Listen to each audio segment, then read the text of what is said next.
Go. Oh, boy. What is up, everybody? Welcome to another fantastic edition of the Live Well. I am back from my expenditures last week, and we're going to talk all about everything that is going on right now. It's been a wild week in the world of fishing. Yes, it has. It has been absolutely crazy. So before we dive right into that, though, we want to go ahead and take care of all of our sponsors that support us. We want to say thank you to Adams Renovations, Charlie Adams. Adams, contact him at 470-505-3412 for all of your renovation, remodel, new, whatever it may be, construction needs around your house.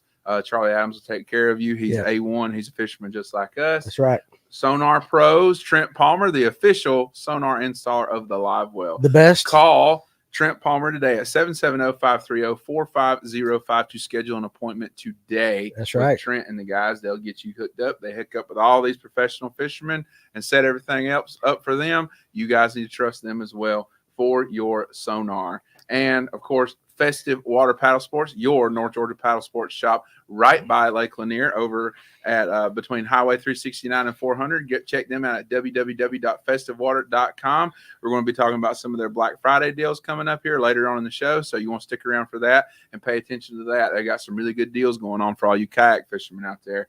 And, of course, we have Turner Tire, our local tire shop here in Pickens County, located over in Jasper, Georgia. Whether it's tires, brakes, doesn't matter. For your truck, car, SUV, go see Brock Turner and the guys over there at Turner Tire in Jasper, Georgia. Give them, I don't know their phone number. I have to remember their phone number, so my bad on that. We'll get it. And Danny. Yep. Take it away with one of our other sponsors right now. That's right. All right, guys. Hey, thanks for watching the Live Well tonight. That's right. We do have another sponsor, our beverage sponsor, Etowah Mead Beer and Wine, located in Dahlonega, Georgia. You can see some of their offerings right here. Tonight, we are participating in the Boggs Creek Oat Stout. And one way to describe it is off their canned mellow coffee and mocha chocolate tones. And I like to sound fancy when I say tones. It's actually very, very good. But again, Etowah Meadery, look, very cool place to hang out. They do trivia on Thursday. I think I made a post on the Fish North Georgia group page today. They do stuff with North Georgia. And this Saturday night, if the clouds are gone, skies are clear, you guys can jump in on that and go look at the, I ain't going to try to pronounce it, the Leonide, something meteor shower, whatever. You can go up there and watch Shooting Stars with the guys up at Etowah Meadery. But great time, great hangout. You guys check them out. Tell them Fish North Georgia sent you. So, guys, hey, again, thank you for watching tonight. It's been a crazy weekend fishing, and I spent the day out with Tad Murdoch of Georgia Wild Trout today, filming on the delayed harvest section of the Amicalola Creek right up here. I call it the river; he calls it the creek. And we just got a lot to go on. But if you're watching on YouTube, make sure you want to hit that like and subscribe button, guys, and make some comments down there. For those of you that are watching this afterwards, it really helps us. And I want to give you this number. Check this number out. We're going to make a post, but I want you to hear it anyway right here. 1,175,737. That's the amount of viewers that watched the Real American Road Trip season 1 during our 9 p.m. time slot right there. So, hey, a lot of people are watching. That's 12 episodes. You guys can do the math, but hey, the snowball is rolling. I want you also to go to YouTube, go to the Real American Road Trip. That's REEL on YouTube, because they're putting a lot of content behind the scenes there. Some bloopers, some stuff Ryan and I are doing, and you can check it out. They're going to continue to drop those as we speak. Some great conversations. And again, like all our social media, let's go ahead and get it out of the way. You got Facebook, you got the group page, TikTok, Instagram. You guys have been noticing we're really pumping up the social media and the post. And so a lot of you guys are giving really good feedback on that. And so we definitely appreciate it. But on all those, hit the follow button, hit the like button, subscribe to all of it. It really helps us out. So got some guys up here in the comment section already. And I actually can read it. So, last weekend, I don't know what it was with my contacts. I could not read it. The bloopers are funny. Thank you, Tracy Coker. Hey, ain't you at work right now, buddy? Nathan Skinner, what's up? Who are these guys? Facebook user. And if Kyle you Reeves. It's who? Kyle. We're at Facebook user is Kyle. Yeah. Kyle. Hey, listen, if you're watching on Facebook, go to www.streamyard.com/Facebook and put your name in there so we don't have to call you Facebook user.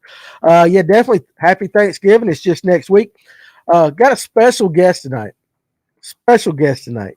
We might be related. We don't know. Maybe. But Ken Pruitt is in the house, and customer of ours, friend of ours at the show, and actually most of the time you're commenting in the comment section right there. So typically every week, yeah. Yeah, so this is what happens when you come into the store on a Thursday night and we got an open mic. Hey, why don't you come down there and be on the show? So we're going to be talking a lot of stuff. Black Friday, some ditch fishing, anything and everything going on. And again, you know how this guy, how it works, guys. Your comments drive the show. So one of the reasons that I thought about Black Friday, of course, Thanksgiving's coming up. A lot of guys I'll be doing Sunday. This Sunday I'll have a family get together, and that kind of starts the week before. Kind of starts all the get-togethers and all that. But also in my mailbox last night when I got home was the Bass Pro Shop Black Friday. Do you even call it a pamphlet, leaflet? What is it? Yeah, it's like a little leaflet they put in your mailbox. Yeah, so I got some mail from Bass Pro Shop. And, of course, I'm looking through, and I'm looking at the guns. It's hunting season here in Georgia. I know a lot of us guys hunt. Danny Hogshead. Oh, dude, I got to go down there and eat at his place. So what is it? Kelly's Home Cooking. Black Shoals for some crappie right there. Hey. Ooh, they'll buy seals. Okay, absolutely. We're going to get that going. Danny, it's good seeing you tonight, buddy. Appreciate that. Wayne Huddleston from Tennessee. Hey, we love it when we get our you're a Yankee. You're north of Dawsonville, so technically you're a Yankee, but we know you're a good old Southern boy. We appreciate you watching tonight. But I'm looking at this, and I'm looking at all the pretty guns and everything, and I got to thinking, what do we want for Christmas? Everybody gets, my family, we draw names. Everybody draws names. But, one of the things we're going to talk about tonight is if you could get, and it doesn't necessarily have to be fishing, but if it is fishing, and don't give me world peace, guys. We all know we all want world peace. All right. So we all want that. But what's on your wish list? We all have bucket list trips we want to take. What's on your wish list if person X could buy you any gift you wanted this year? So, Ken, I'm going to start with you since you're the newbie to the show. All right. And if you could get one gift this year, what would it be?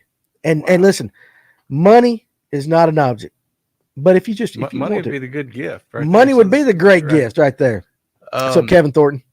There's a lot of different lures and stuff out there where I literally just took, in the last 3 weeks, I took everything out of my boat. Yeah. So I put everything out of the basket into the garage, and it took me 3 weeks to clean all this up, reorganize it. So now's probably the best time to just look at everything you got. Yeah. See what you need. And then when you see, we just had the Veterans Day sale. Now you got Black Friday. Then you got the day after, the cyber sales and all that. So now there's things, if there's certain jerk baits you need for the winter, or I stopped by here and made sure I had some of these ditch digger jigs and stuff. That's right. Yeah. And then what are you doing there, Ryan? I hit the wrong button. There you go. And then Ryan pointed me in the right direction of a few things I need for the winter. Yeah. So I just kind of stopped by and loaded up on that. You did, and we thank you very much for that. And now's a great time to just kind of look at what you got and what do you need. Yeah. I want to also say, look, Kevin Thornton, Mr. Good Looking, is on the line tonight. And since I know you watch this now with your wife somewhere, last week he brought his wife to the shop. Yeah. He outpunted his coverage. Yeah. He's a good looking guy. His wife's much better looking and much nicer than he is. That's how it usually works out. It is. And so definitely, Kevin, I want you to at least tell the missus that I enjoyed our conversation. Thanks for bringing her up there. And I hope her leg feels better. She blew out her Achilles. Somehow. Yeah, she blew out an Achilles. I think Paul is here. Is that the noise I'm hearing? Wait. Oh, we might have a special guest. Somebody's showing up tonight. So here's some of the things in the comment section. A bottle of Pappy's. Yeah, you a bourbon guy, whiskey guy? I got bourbon. I got one of my neighbors right there in Canton. He actually used to be a master distiller for Seagram's. So he showed me how to make cheap Pappy Van Winkle one night. You blended a few together. We blended a little simple syrup with some mezcal and a thing of old granddad, and we actually did a taste testing with our neighbors. Had Pappy Van Winkle versus our concoction, and the guy's a genius.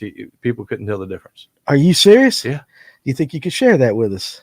We'd have to look up his little concoction because we were having a good time when he was making it. Yeah. But yeah, it's actually online how to make a knockoff Pappy's.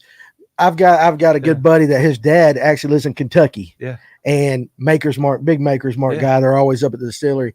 And he had a bottle of Pappy's. Yeah. And he said, when I pass away, I want you to take this bottle, get 21 of your closest friends, and everybody gets a shot. Yeah. And so that's still going to happen. Luckily, I'm on the good list. What's up, Paul? Come on, jump in here. Get over here. We ain't seen you in a while. Look, So look, There he Paul is. is alive. Hello, everybody. he's back. And Paul, Don't call it a comeback. don't call it comeback. Paul, Ken, this is How you Ken Pruitt. I don't know if you recognize his name Nice to from meet the. you. Nice to meet Yeah, jump in here. So we're gonna get Paul's camera set up. But anyway, he had a bottle of Pappy's, and that was one of his dad's things in Yeah. his will. Take this bottle, find some of your friends, and everybody gets a shot in Sure. honor of me. So that's gonna happen. So I will get to have a shot of Pappy's one day. A new truck, Brian Marcuson. Dude, listen, I wish I had the money. I would buy you one. I like you a lot. What you have? That in my, did you get a cold one? Yeah. Oh, you're having. I went straight. You're to having it. next week's edition right Or- there, Oh, 1883. should I No, go withhold ahead. my No, review go. then? Yeah, hold your review. Tracy Coker wants an old tracks right there. So, and Will Junkin wants a trip where I'm guaranteed to catch a smallmouth bass. There are places out there. Peter W said, I'll get you out for some smallmouth. And that's what I love about the comment section. You guys right here helping each other out right there. So, If he doesn't mind travel, I know a guy. yeah. So, yeah, that's right. You do. So for you guys that don't know, Paul's been out a little bit because his work schedule's changed, but in 2-3 weeks, am I right on the timeline? 3-4 weeks. 3 or 4 weeks, Paul is going to be a dad. Well, technically you're a dad already, but officially, Well, officially, we got to get that bread out of the Put it oven. out there. Get the bread out of the oven. But and again, congratulations, man. Yeah. Welcome A to. little off kilter. You're a little off kilter. Yeah, it's all right. You're always off kilter, but welcome to the world of sleepless I don't nights. know what it's doing. And I go back and edit it in a minute. yeah, we'll fix it like that. But anyway, Fix it in post. fix it in post. So again, congratulations, dude. Thank you, man. And then I'm looking forward to that. I'm not gonna give out the name, even though you told me. So, It's gonna be a very cool name. I got to thinking about that more, but it's awesome. see, But you warmed up to it. I warmed up to the name. It was the same for me. It's it different. Took me a minute, It's- but I warmed up to It's it. different, but now that I think about it, and so tell everybody again your significant other's name. Tiffany, that's right.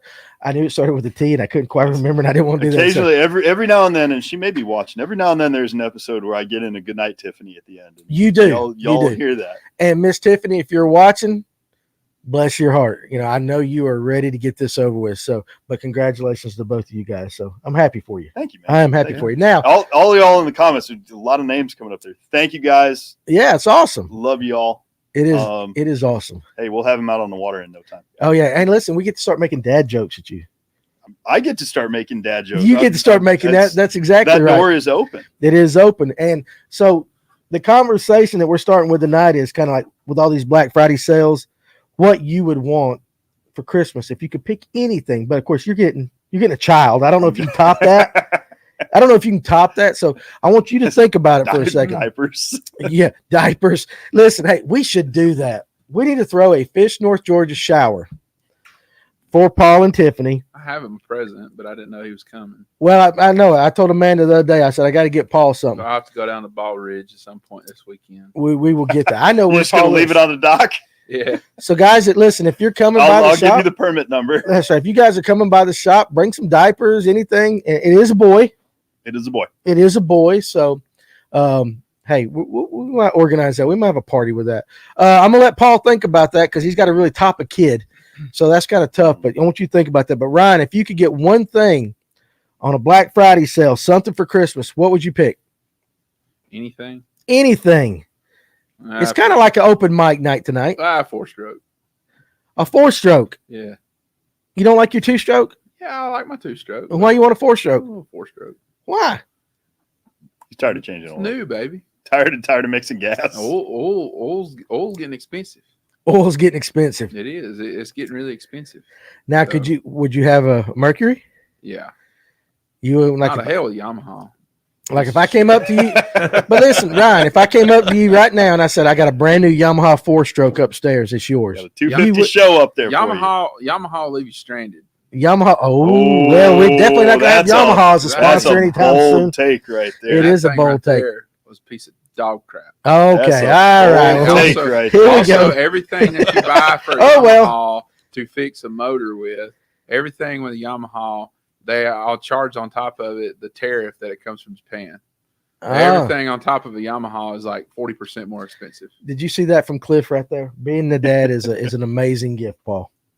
Thank you. It is. So like that. I'm terrified / excited. Yeah. All right. So I'm gonna ask you this question. We'll get on to the fishing stuff. You guys don't leave us. Think that. What are you most scared of? The unknown, man. I can tell you, there's a lot of it. It's just I've tried my best at this point. I've just decided I'm going to roll with the punches as best I can. Yeah. And the rest of it will work out. Are you going to be in the room when she squeezes that puppy out? I think she told me I have to be. Yeah. So I may be contractually obligated. This is true story. My first one, she's sitting there. I'm no lie. I'm right there by the midwife. I got a bag of popcorn and a Coke right there. And I'm like a foot and a half watching the whole thing go down while I was eating popcorn. My wife wasn't too happy with me like that. But listen, there wasn't much she could do, She's at a the saint time. for putting up with you, man. What's up, Kevin Underwood? She is a saint. My wife is a saint. So, Amanda, if you're watching, you're just the best thing in the entire world. So there you go. Got that out of the way. All right. So he wants a 4-stroke. Did you decide yet? Because you were kind of vague a little bit. I got a Bass Cat ear, but I would take a Puma because I'm a little bit bigger and that ear is a little pointy. Yeah. And when you're riding the waves on Lake Lanier, I need a little bit more width on that front deck because Okay. I might go. You might go. All right, and guys, again, in the comments section, what do you want? If you could get one gift this Christmas, what do you want? So Neil Scoggins, I'd buy a trolling motor with spot lock, a Lowrance Ghost. Good Hey, choice. spot lock is It's good. a That'd be big thing. All right, how about you, Paul? You got to top your kid. You know, top the kid. Top the kid. I mean, if you're just Oh, we're asking and for listen, votes, and I said yeah. world peace does not. Everybody wants world peace. Everybody wants that. So I can't ask for anything altruistic. Okay. No You're altruistic. spending your money on something else for the next 22 years. So Eating in the delivery. 22. Hey, listen, Peter W. I'm not Good lying. job, kid. I am not lying, Peter. I had popcorn, and with both my daughters, I got that. Now my son, I had to help. I had to hold a leg up, so that's what's wrong with him. I think if we were going inside the realm of possibility, I'd like to find a new canoe unlimited somewhere in my front yard with with an XI3 spot lock. That'd be my Very nice. specific. The man knows exactly If what he we wants. Paul wants more floats for his rods. Garmin trolling motor. Luke Turner says congratulations again, and you guys keep the congratulations Luke. coming and send cash. I mean, if the sky was the limit, Santa, I wear a size Key West 23 Bay Reef. there you go. Okay, all right, there you go. Any of you guys out there got one of those? Give it to Paul. I'd have said something crazy, but I will tell you this today. I was fishing on Amicalola with Tad Murdoch, Okay. Georgia Wild Trout. We were filming some. I would like somebody to design a pair of waders, the guys with a little bit of shelter over their midsection, if you know what I mean. Yeah, I got them in my garage. Do you got them? Oh, yeah, little snuggies. Dude, listen, I was Yeah. like I can't bend over in a pair of waders. No, I I'm just too damn fat. Yeah. But I'm gonna start my diet after Richard Simmons says lose some weight. Thanksgiving. Richard Simmons says lose some weight. Listen, I got to lose some weight. We're going to do a Fish North Georgia weight loss challenge, and you guys want to jump in there on that? We'll put some money on it. I gotta have an incentive. Actually, I would like a mid 80s. I think a mid 80s 911 Porsche Candy Apple Red with a Blaupunk whale tail. Yeah, The 911 Blaupunk, with a that's Blaupunk. very- dude. Wow. So But no. you're not looking for the Ferrari from Ferris Bueller? No. I want a Candy Apple Red Porsche, but I want the old style 911. I don't want none of this new What fandangle do you- stuff. They ain't changed in about 40 years. They look the same. You know what? But the headlights are the same. The guy who designs the 911 is the laziest man on earth. Right, Danny, your age is showing. That's right. Listen, there was okay. I'm gonna get in trouble for this, but there was no bigger panty dropper out there than a mid 80s Porsche 911 with a Not whale the, tail. not the Magnum PI Ferrari. You don't. No, either that or a Buick Grand National. I think I'd like a Ain't Buick wrong. Grand National. Okay, so This anyway, is Yeah. North Georgia though. What about the Trans Am? What about the Bandit? that one's been played, man. Okay, That's been played. It's kind of hard. it worked on listen, Sally Field. What Yeah, do you but how want? tall was Burt Reynolds? He's a tall fella. No 5'7" short fat guy 6'2". rolling up. Yeah, I'm not going to roll up in a Trans Am and people Gonna turn make heads. it happen. It's just not going to happen right there. So, Nathan Skinner's gonna get in the weight loss challenge. So Cliff, Danny gonna be like MacGruber, walking around with that's right, with the head unit in his hands. So no, seriously, now let's get specific though about like fishing gear. If you get one piece of fishing gear for Christmas, you guys let's kind of narrow it down. Oh, a GTO Judge, absolutely like that. Definitely a good one. Ryan would get a bigger screen for his live scope, and a Mustang SVO would smoke the Grand National. That's true, but there's a lot of SVOs out there. How many of the like pristine? GNX is a classic. It is. They're all good. It's different. If you could get guys in the comment section, one piece of fishing equipment, rod, reel, tackle, anything for Christmas this year. If Santa would bring it under your tree, Ken, what would you like to get? I'm going to say that Mr. Benson showed me some arc rods at the MPFL weigh-in, and they were pretty nice. So 4 or 5 of those would be nice. I can get you those. Yeah. I can work on that. We can get you yeah, that. Now, you want them free, though. Got my credit card. You said a gift. You didn't say. Yeah, I did. Pull up that last comment, Steve Guthrie fishing. This is good. I would like for my wife to understand that me buying new fishing gear is like her buying new clothes or shoes. 100%. Or purses. Like my wife has got a purse fetish. Actually, too, I also know that when I get in a lot of trouble, real bad trouble, if I buy my wife a really nice purse, that tends to ease it a little bit. Just a little bit. Yeah. So your arc rods. What about you, Paul? Ooh, fishing tackle. Yeah. There's another Ultrex trolling motor right there. I know that I've said I'm a Daiwa guy a lot of times here on the show for my spinning reels. Uh-huh. I wouldn't mind finding a couple Vanfords up under the tree. Okay, I got you. I got you right there. So George, now again, is it George or Jorge? What's the best way to say it? It's got to be Jorge. Jorge. All right, Jorge. There you go. A kayak Titan X. Is that what he put? Yep. Oh, got a Newport motor and live target big screen. Don't forget Good your selection selection. plugs. Good selection right there. Absolutely. And Jorge, are you? I had a fella of Spanish origin come in the store that day last Friday, and I forget his name, but we talked for a long time, and he was absolutely the most delightful guy in the world. And he's a kayaker guy, so that might be you. If that's you, Jorge, let me know. I want to make sure. That's a mean setup. He needs to talk to Luis Delgado. No, okay. So this guy was one of Luis's friends. Yeah. So that might be be you, dude. Hey, if that's you, man, I absolutely had a great time talking with you. That's right. Ryan, any piece of fishing equipment? Nah, I say fly rod. That's mine. Say fly rod. No, I'm wanting another graph up front. Are you? Yeah. What, bigger screen, same Garmin? Yeah, I'm gonna get staying with the Garmin. Yeah, I'm gonna get another Garmin put up front. Run mapping pretty much exclusively on it. Okay. So, then it is Jorge. So that is Jorge because he is on Team Festive Water. Nathan Skinner said so. Good. I could, guys. Anybody that comes in the shop understands this. You're bud for about the first year and a half because I don't remember names like that. So Jorge, hey, I'm glad you're watching tonight, man, and that's awesome that you're on Festive Water. So that's cool. So you want a Garmin? I won't because now I'm a fly fishing snob. I am a snob. I want a bamboo fly rod. Oh, I know a guy. I know. But I want a bamboo fly rod. Now, whether it makes a bit of difference in me catching fish or not, I just think it would be nice to walk out there because I don't have all the gear. I do not look like your typical fly guy, but I think if you walk out with a bamboo fly rod, you're laying down that I'm the dude. Yeah. It's a short drive from here. You can get one made. Yeah. No, I want a free one. He'll take you through making one. Really? Yeah. Okay. I'm assuming you're talking about Bill Oyster in Blue Ridge. Yeah. Oh, yeah. Yeah. No, I know about that guy. Yeah. Yeah. He's the guy. You think he'd give me one free? Absolutely not. No. See, Jeremiah's here tonight. Hey, look. Kevin Underwood knew exactly what you needed right there. He was right on the money with Ryan right there.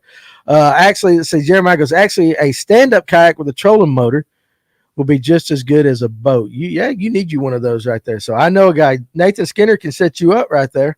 And Ron Swinford, I have one, Danny, but it's over 80 years old. I do not use it anymore, and I would be the last damn person you need to stick it in their hands right there. That makes it vintage. That is vintage. All right.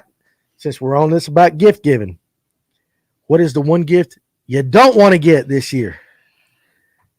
That's a tough one right there. Fishing. Oh. How about let's make it more fishing related. if there was one gift in the fishing industry that somebody gave you, what would it be that would make you kind of roll your nose like, you would say thank you, you'd be happy, but you know you're never going to use it? That's a tough one. You guys in the comment section. Anything Yeah, Guggen. Who? Anything Guggen? Anything Oh, Guggen. Guggen. Ryan, Yeah. quick. Walmart bargain lures. Yeah. Yeah, there's a sort of set of lures that people want to give you, and you're looking at them like they meant well, but Right. no, Right. but you still say thank you. I got you. I'll tell you one I always got What's that? from my grandma who's done passed on, God bless her soul. a fillet knife. A fillet knife. Because trust me, you do not know how to use one of those things. I've seen it in action. You open that thing up and it's like, thanks. but you know, you can understand though that you fish. She thinks you probably eat fish. She thinks you probably need that. You Nothing know, wrong She with a didn't good know no knife. better. look at that. Brian At least it Marcuson. was a thought. I'm getting Danny a Whopper Plopper, which was going to be my pick because that's the obvious pick for me. You guys give me a Whopper Plopper, and I'm going to put it on the clearance rack up here in the store. You know, no harm, no foul right there. So It'll be in next year's mystery bag. next year's mystery bags is that Whopper Plopper. What about you, Paul? Oh man, something that I wouldn't have much use for. Look at that. Underwood's going to get me a box of Whopper Ploppers too. Like Gift box. I'm going to have like 5,000 Whopper Ploppers before long. I at this point, if it's soft plastic, I don't need it. No soft Yeah, plastic. No soft plastics. Okay, so I've got so many that, and I for whatever the reason, it's the fishing addiction, right? right, I yeah, keep buying more. I know. I see something cool. Oh man, got to have that. Oh, I'm absolutely. gonna throw the crap out of those. I mean, they might get play for a trip or two, and then they're in the bag, Okay, and then they're in the crate, and then the crate's in the garage. right, absolutely. I yeah. must have 20 pounds of plastic that I don't throw. So, Oh. how about this? Oh, you got something? No, I just literally cleaned out my boat, and like I was telling you before, I used to work at Bass Pro in college. The Yeah, amount of lures I have that have never hit water that I literally put them on the shelf, but then you pull out those boxes and you'll see certain things over the time, and you're like, yeah, I don't need more of that. I mean, you got it. now this is coming from the guy who just spent more money here after I cleaned out my boat, but I found the stuff that I really need, and that's what you kind of narrow it down for the next 6 months. That's right. So I'm imagining this is probably Dane there, but after the baby is born, Paul will have no use for any of his fishing gear. That's right. That's Maybe. right. You gotta adjust in the diaper changing mode there, boss. Have you ever changed a diaper? No. Are you good with smells? Yeah. You're gonna experience some. Be smelling some things You I are never going- knew you I'd were- smell listen. before.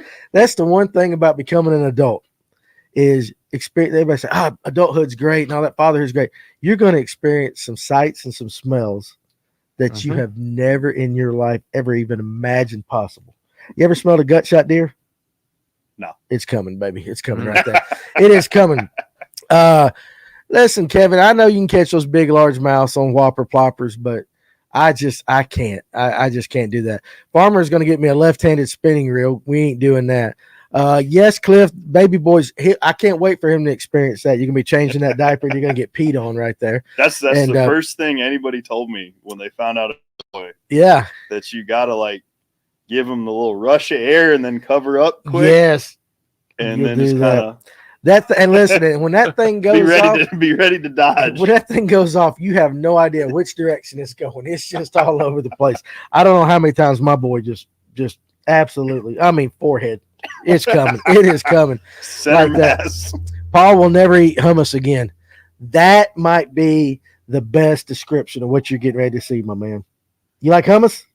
That's a bold statement, Kevin, because I do like hummus. Well, you're getting ready to see some stuff that looks like that. So I need a PPTP. So absolutely, there he goes. All right. So, how about this? Since we're on the roll of gifts, what's the most overrated gift somebody can get in the fishing industry? I think Jeremiah said anything Guggen, Lunker Hunt, stuff like that. But you got a lot of stuff out there to choose from this year. A lot of stuff. People are really pushing products right now. What is one overrated product that you just really don't want to see under your tree? And Ryan, you know one? And again, you guys in the comment section, that's for you guys. An overrated product. It can be a lure. It can be line. It can be anything. What is overrated You that you start really a fire. start a fire? Might as well. We've made half the fishing industry mad. Let's go ahead and get the other half. G Loomis rod. G Loomis rods are overrated. Really? Yeah. And why do you say that? Well, show me why a G Loomis, a $500, $600 G Loomis rod is that much better than a $250 rod. Okay. No, hey, listen, I believe you. I mean, Guy B, a Learn how 300. to learn how to detect a bite, and then we'll talk. How about that? oh, Wow. spicy. Yeah. Ryan is really getting spicy. We've got one vote for forward facing sonar. I'm gonna go with the glide bait for $300. $300 glide bait. That's a little too much for me. I think somebody. I think somebody would say Bass BFS fishing gear, but it's just too dang effective and so much fun. Hey, listen, absolutely. Power pole trolling Oh. motors. Do you even know what BFS is? I don't. I'm just reading it right now. What is it? Paul. What is BFS? Well, the F stands for finesse, which is why Ryan sent this over to me. Oh, okay.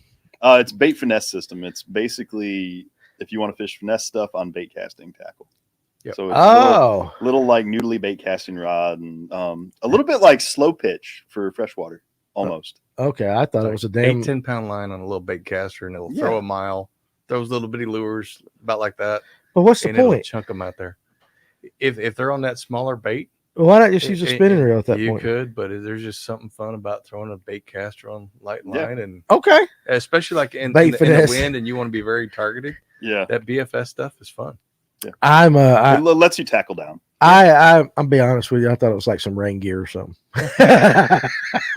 You know me. I'm I could I'm the use some village rain gear. idiot. I am the Next village year. idiot. So you said, what did you say? I'm gonna go with the glide bait The expensive glide the bait. very expensive glide baits, because I've seen the ones that Ryan and everybody's talked about, and Yeah. they work just as great on Lanier, and it, like the slick stick and all those are phenomenal baits for the money. Right. So get it down in the, what is the most you would spend? I mean, what do you think is the cap on that? 30, 40 bucks? I've spent as much as 50, 75 ish, but then I'm always scared I'm gonna break it off. Oh, absolutely. So that's the thing right there. What about you, Paul? I mean, I would have said it was probably 50, but I've been up to 80. Yeah. What's up, Eric Thurman? Realistically, probably $100 where I'd probably draw the line for a bait. Okay, but what is an overrated fishing industry? And And I really like. I mean, I would say that the big baits are the expensive big baits are getting up there for sure. Yeah. There's just so much hype around a lot of them. mhm. And for people that really want to go do it, like there are production baits that are $60 and down that are just as effective. You don't feel afraid to throw them, Right. and they'll catch the snot out of fish in the right circumstances. All right. So we got G Loomis rods, expensive glide baits, Mhm. and you're kind of saying with him expensive. I would, expensive. that's up there for sure. For me, I think it's more at this point. Uh-huh. It's like everybody wants more. Yeah. I need another. I need more. I need another. I need more. And it's just fish with what you got sometimes. I agree You with know. that. I think like some of the top water baits are getting really expensive, and I'm just sitting in myself thinking, Oh yeah, Zara Spook's been around for Long time. a long $5, time. $6 does it? I mean, how many Zara Spooks can you go through before you have to spend on the expensive one? Yeah. And probably catch just as many fish. there's those 15, there's some great ones. $15 to $20 buzz baits. Yeah, That I mean, if a spot hits it and it just tweaks that top blade just right, right.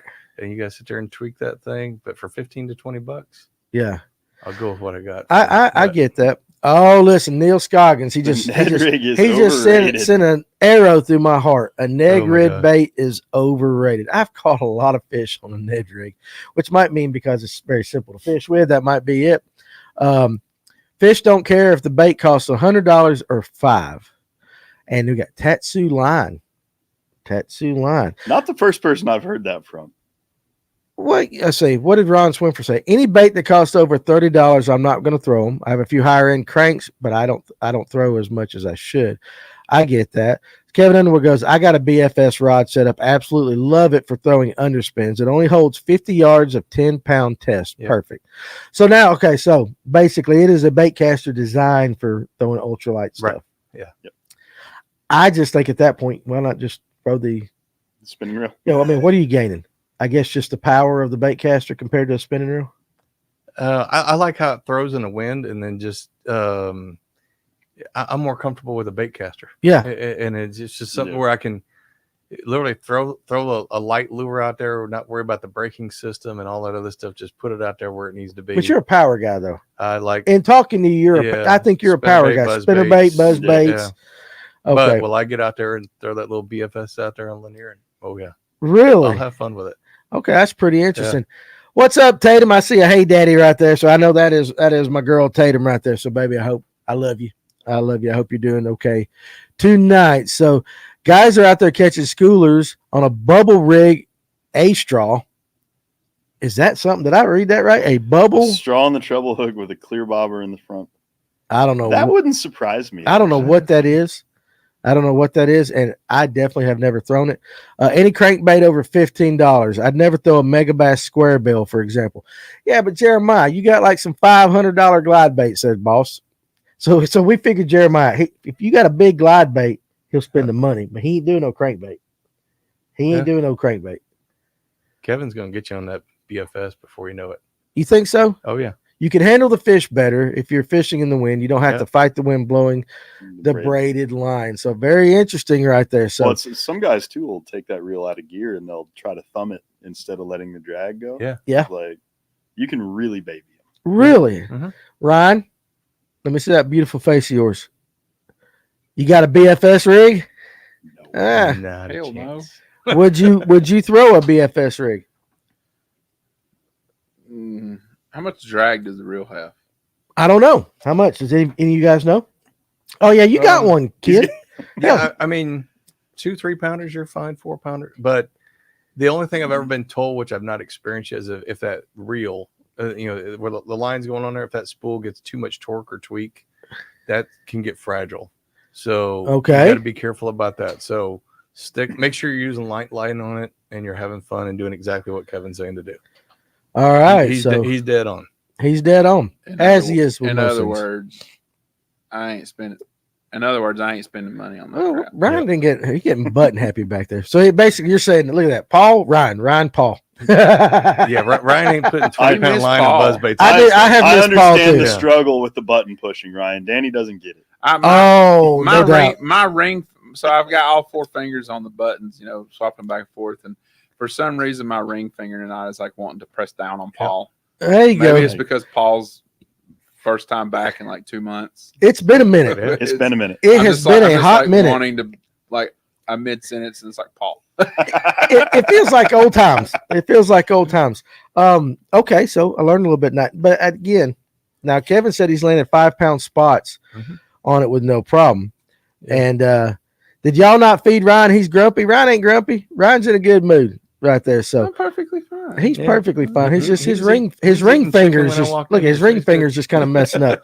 He was eating what? He was eating chicken from a gas station when I walked in. Listen, we have to hit that gas. Listen, there's no restaurants around this place. You got to get what you can get. I definitely understand that. So again, all right. So before we move on to another topic, we're still on overrated or we're on baits? I don't even remember where I'm at right now. Are we on baits or we were at we just- overrated. Then we And kinda changed no, gears a little listen. bit, but- let me.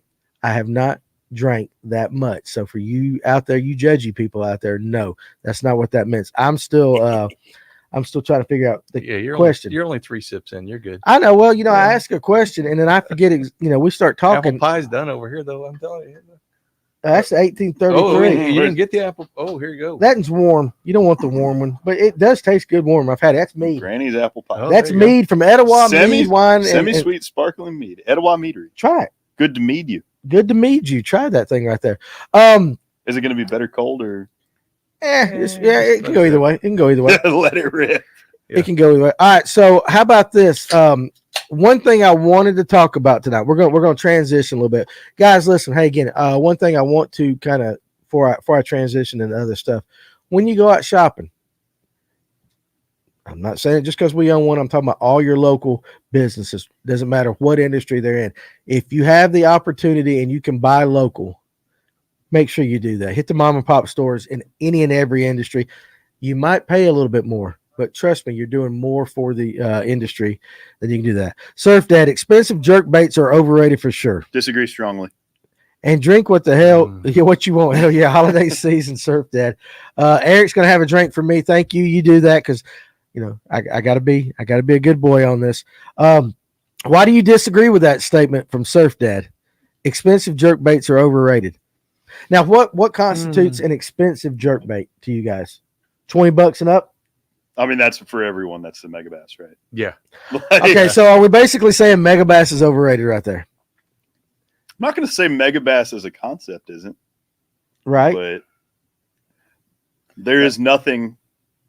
Ryan, do you want to go? That junior plus one, that 110 plus one junior, that bitch is fine. Oh, throwing it out there. I'm gonna go ahead and tell you right now. I've caught more fish this summer, starting when I first picked one. I never had one until I went to the Classic up in Knoxville, and they were running one of those tackle shops up there that sets up for every Classic. There's multiple little tackle shops, big retailers up right there. And I had never had one. I've never bought a Megabass. And you guys can go back on these from the past couple of years. You can see I was like anti-Megabass. And I bought two of the little juniors. I'm going to go ahead and tell you right now, I've caught more fish on that thing. Now, the hooks are crap. I've went through like 6 sets of hooks through that thing. Right. Split rings. But that little thing right there, I mean, it's a murder machine. I mean, I caught one nearly 8 last weekend on it. Right. Y'all need to get off the Megabass jerk baits. They're the gold standard. That thing is no joke. It really is. Okay. No joke. I have literally been like holding on to that Megabass jerk bait more than like any other jerk bait I got in my box right now. So, okay. Like seriously. So, but now is that one product from their overall product line that just works well for you, or you think all of them are good like that? And that's to you, Ryan. That's to you. Make sure you get that ring finger, hit that button back to your smiley face. I want to see you smile back there. Well, I've tried some of their other jerk baits, and they catch fish. They catch fish. There's a comment right there. Jeremiah says there's not a single jerk bait more refined than the Vision 110. Oh, do I have to go? I can say that thing, those Megabass jerk baits, they absolutely slap. They perform the way that you want them to perform. Yep. And especially on like 10-pound test line, on that, there's some jerk baits that don't do it. That one, if it dives 3 to 5 feet deep on a long cast, it's 5 feet deep. You can see it on Four Faces Sonar. That junior down there about 10 feet, it's down there at 10 feet. Okay. You know? So not all jerk baits are like that. Okay. You know, not all some jerk baits, you know, they say they go down this depth, but they actually really are a foot higher than really what they are. So that thing, you know where it is, you know where it's supposed to be on the cast when it gets down. Okay. And I think Paul agrees with me on that. Yeah, too. no, that's the difference maker for me. And I tried one. I think it was just a standard 100 or a 110. Hey, Ryan, straighten up that camera, man. Okay. I'm tired of looking at Paul crooked. I tried it. He's a good-looking fella, but he's crooked right now. I can't have you crooked. While he straight up that camera, I want to say, David Marin says, new to your channel, love it.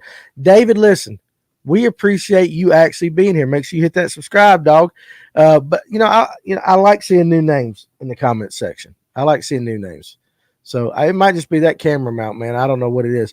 It's definitely it's a little cocked over. It is cocked over, but it is what it is. So let me go ahead and read some of the comments while he's doing that. Fishing with Farmer, the Vision 110 Plus Junior. Plus One Junior has replaced the Stacy 90s as my go-to jerk bait. Yeah. Okay, so there you go. Now I think this is for overrated from Adam W. Fishing. Custom painted lures when the factory paint jobs are fantastic. You can argue that, but let's be honest. A lot of the factory paint jobs are good, though. Now, I think if you're looking for something very specific, like a certain herring pattern or something like that, Yep. but for the most part, All you're right, going to I'll go follow in. it now. You're going to see. He's straighter. better. Yeah, he's better. This is so much fun. I think part of it's the table. The table is, The but table listen, and Paul, the wall. we want you. Look at that right there. We want you in all your glory. Oh, that's it. I love my bag. That's got the dad bod. He's rocking the dad bod already and everything. So that's awesome. So, I hate jerk baits. Oh no, No, oh and sir, no, and it's not because the jerk bait's bad. It's because I don't have the confidence. And we talked earlier. oh like- keep them in the boat all year round. I'm You- old oh, yeah. school. I'm You get old school. goofed. A jerk bait Oh, to yeah. me is the old fashioned Rapala that was top water. That'll still kill them. It will. Yeah. And I don't know why people don't Yeah. throw them anymore. I just have no confidence getting them down, especially in the wintertime when you're supposed to jerk, wait an hour and a half, jerk, keep them suspended down there. I just don't have the confidence. It's not the product. It's definitely the angler. We got to get you Right in a there. kayak, Danny. What pound test line do you think I'm using, Peter? The hooks are crap because you're using too heavy of line. Well, listen, but what if there is something to that? What if you are using too heavy of a line, Ryan? You know, We do make I've mistakes. bent out some hooks on some 110s, but You can. Yeah. when they're new, when that bait is right out of the package, those hooks are nasty. Yeah. On Mega Bass. Those are- on the Mega Those Bass. hooks are nasty. I've had to dig right one out of of the my box. hand. So yeah. they're sharp. Even that the people like to crap on the outbarb ones. They're sticky. Fish looks at that. Yeah. He's getting stuck. I will say this, I will say I don't feel like they've got a lot of legs sometimes. right? If you're on a hot bite, like Yeah, that's right, Kevin. Underwood. they'll stop. They'll lose that stickiness pretty quick, but out of the package, that thing it's ready to go. It's ready to rock and roll. Hey, Kevin Thornton, a lot of great comments. You know, custom painted baits. I don't know. I will say that I've got a couple of really cool ones from Daniel Truitt. I do think that some of them can get a little overpriced. Mhm. Guys are real. Tyler Burke used to paint a very simple one that I Yeah. absolutely loved, and it was not expensive. So, all depth finders are overpriced. Example: Lowrance Live 12. Pull that up. Regular price at $3,500. Now on sale for $2,000, and you know they're still making money at that price. Yep. Can I tell you something? And this is just an industry thing. Most of your electronics are MAP pricing, meaning the distributor or the company sets the price. That's why if you look in your catalogs, now sales are different, but if you look in your catalogs, if one thing is $15.99 at Bass Pro Shop, you'll see it at $15.99 at Academy. If we sell it, it's $15.99. Now that is, you got to advertise the MAP price. Now you can go in your store and go underneath it, but also too, when it comes to margins in business, electronics. Now I told you this, electronics are terrible. Yeah. Like for the business person, the people making money on electronics are not the tackle shop. They make a little bit. We make a little bit when we sell a graph, but it is not what you would think, not compared to everything else. And I'm talking margins with a straight digit in the front. It's terrible. Yeah. It is absolutely 10 terrible. pound test 10 is pounds too too heavy. heavy. Hey, listen, we all You could go down to. we all do our own thing right here. Yeah. That's the great thing. I'll level with you, Ryan. I'm 12-pound assassin. 12 pound on your jerk baits. Yeah. Oh yeah. What about you? 10. 10? You're 10, and Ryan, you said you're 10. I don't. Only thing I throw 8 pound ons on leader. Right, and that's if you're Everything fishing else like is- shaky head or drop shot or Yeah. something like that. Well, Come on. we we know. That's why I Ryan was doesn't trying do to the right kind of fishing. I He was needs I was six, trying to but- get that out of Ryan.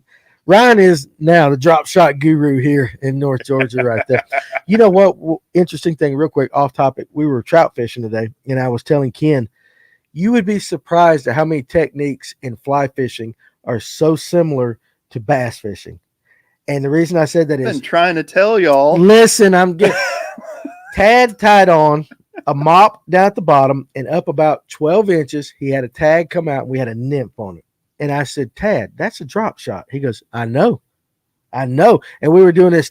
It's You're high sticking. You're Euro Euro nymphing or Euro tight dorking. lining or whatever it is. Yeah. I was tight lining on the Amiclola today, and all of a sudden it go boom, just slam it. But it was drop shotting. Yeah. pretty much it was just drop shotting. And I thought that was just absolutely crazy. So Kevin Underwood uses 8 to 10 pound test on his jerk baits, and he leaves a drag loose. Jeremiah uses 10 pound on a bait caster, 8 pound on a spinning rod for the junior versions of the jerk baits. And Brian Marcuson, 10 pound. Ken Burke, 8+. So love me some drop shot. We ain't going to get on that topic. We might, I don't know, Ryan might explode if we talk drop shotting too much. I need him to be in a good mood because he's back there pushing them buttons, making me look good. But that takes a lot of work, don't it, Ryan, to make me look good? But it was very interesting.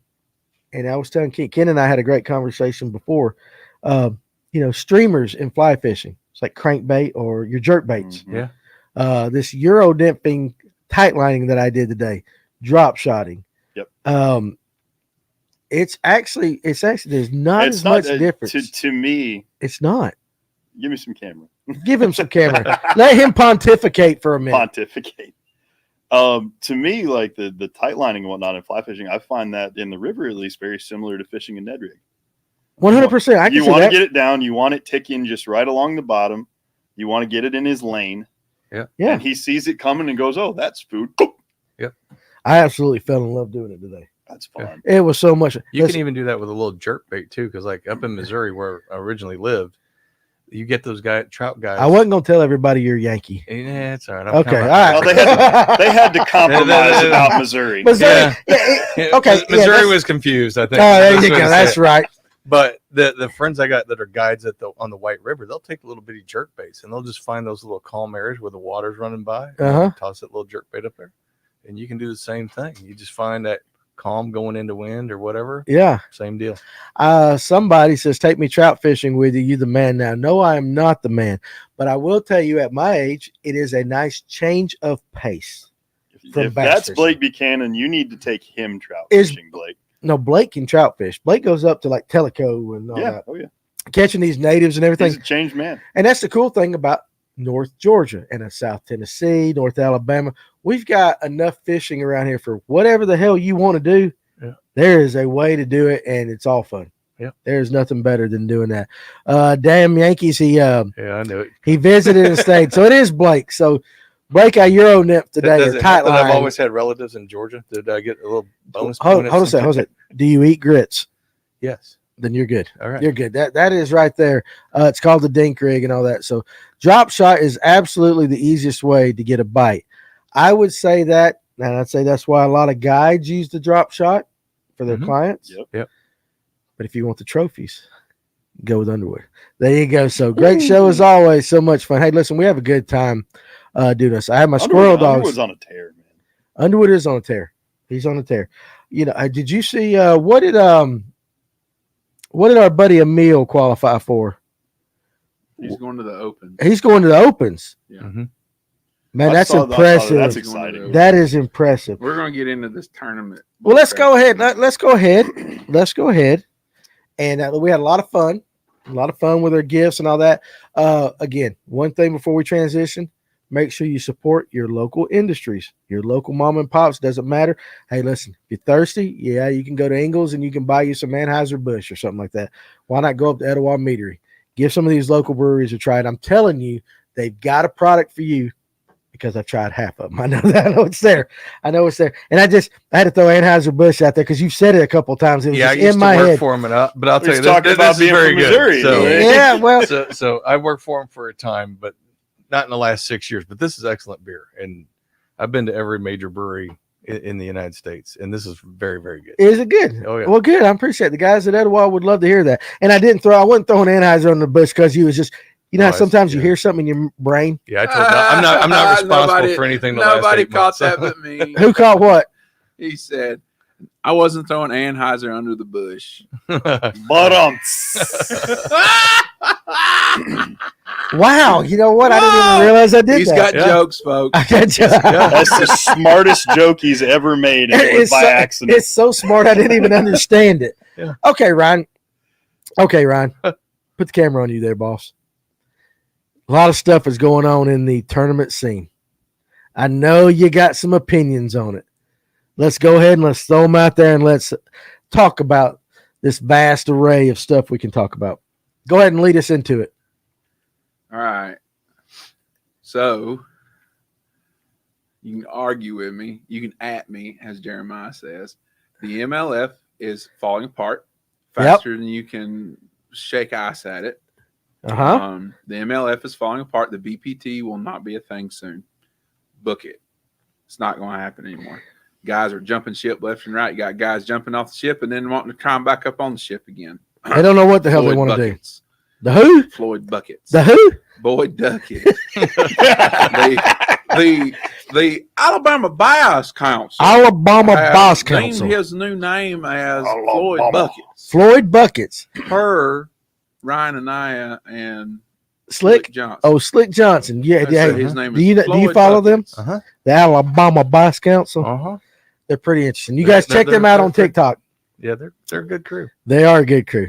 Bunch of Alabama rednecks, but they're a good crew. Oh, yeah. All right, so go ahead. Now the MLF. What's MLF, up, Grizz? One thing at a time. Like the BFLs and all that stuff. That stuff's probably not ever going to go away. I'm talking strictly the BPT. Okay. Those guys have. Those guys basically went to that green pasture because it was the sexy looking pasture a couple years ago. Grass is And not they always greener. made it dry, and they ain't a damn thing growing back in it. So now a bunch of guys are trying to jump ship, and this legend bull crap is stupid. Where, you won a Bassmaster Classic 7 years ago, you're a legend, so you can just come back and be automatically in the Elite Series. That's stupid. Why? Because there's I'm getting to that. Because there's absolutely fantastic fishermen that are out there that have, they could arguably win the next Bassmaster Classic if they're given the opportunity. So all this other stuff that's going on with it is just is stupid. So you don't like somebody being grandfathered in? I don't like anybody really being grandfathered in. No, not, and especially not in the Elite Series. In my opinion, the Elite Series is, it's the big boy club. That's just my personal opinion. Right. I believe the Elite Series is the big boy club. Then you got organizations like the MPFL, which are for the I don't know how best way really to say it. I guess would be the more common guy, more common people like all of us sitting here at the table. Right. Those men and women in the MPFL, they're fantastic fishermen, and they are they get a opportunity via sponsorships or whatnot to be able to pay their way in to try their hand at the MPFL, however many years it may be. Local guys like Trent Palmer, Baron Adams up there in Blue Ridge. There's several others up here from Georgia that are stick hammers, right? And they're getting to fish on a professional, fishing league. And there's a lot of guys that knock the MPFL, but I enjoy it. I mean, if I had the money to do it, I would try it. Yeah. So if I had some financial backing, I'd give it a go. But I don't right now. Hell, he knows it ain't here. He knows it ain't here. Yeah. He knows it ain't here. It ain't here, or I would. It ain't here, or I would write that check. I would write Ryan a check in a heartbeat to go do that. Well, let me ask you this though. Okay, so listen, you watch a lot of pro fishing all the time. Okay, not very much. So you and I don't. You and I don't. much at all. So I want to ask you this, just so I can get an understanding. Now, what they're saying is, if you won the Classic years ago, you're automatically qualified. Is that what you're saying, Ryan? Yeah, if you won like a AOY, it's like something to the effect of like the Classic winners go first, and then the AOYs get a second pick if someone bows out, right? And you want to, so like this year, Larry Nixon could fish the Elites. Okay, want to hit that comment real quick from Facebook user. Then why let pros fish the MPFL if they are pros? I consider the MPFL pros. P stands for professional. That's exactly right. It is professional fishing, but it's just a different level. I mean, a minor league baseball player is still a professional baseball player. So I still consider them pros, even if they're not what we would call the Elite Series like that. But okay, so here's my argument today. You don't like that, right? Am I correct? No, I don't really like the whole grandfathering. You don't like the grandfather. So no. You love baseball. Yeah. Home run derby. Mm-hmm. If Ken Griffey Jr. said, I want to come out of retirement just for the home run derby, and they said he's in because he's one of the greatest home run hitters of all time. You would be against Ken Griffey Jr. in the home run derby? Absolutely, because I don't want to see a 50-something-year-old man try to hit the ball over. But what if he can? Oh, but wait a he second. can still hit. But what if he tanks, can dude. rake? What if he can still rake? He's not active. He's not current. So you think, okay, so your qualifications for this, they need to be current. I want a I think MLB home run derby Yeah. seniors division now. Yeah, like a Legends home Yeah, run derby absolutely. or something. Yeah.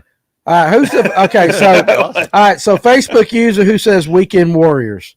I'd love for you to put a name on that post, just so I know who I'm talking to, because I know you're talking about the NPFL. So I got that. I It's would love it. www.streamyard.com/Facebook. Yes, we got that for a reason. we can see your name. you can put that. So I would love to. And listen, I'm not going to say that there aren't guys in there who are there only because they've got the money to be there, but there is some sticks and some hammers in the NPFL. Oh, yeah. And I guarantee if you went up to them, and they don't fish anything else and said that they're not pros, I bet they would show you a little bit different. Yeah. John Cox will tell you that too, because he's fishing everything. Yeah. And he's fishing NPFL, and Yeah. So I like that. he likes that. He likes that crew.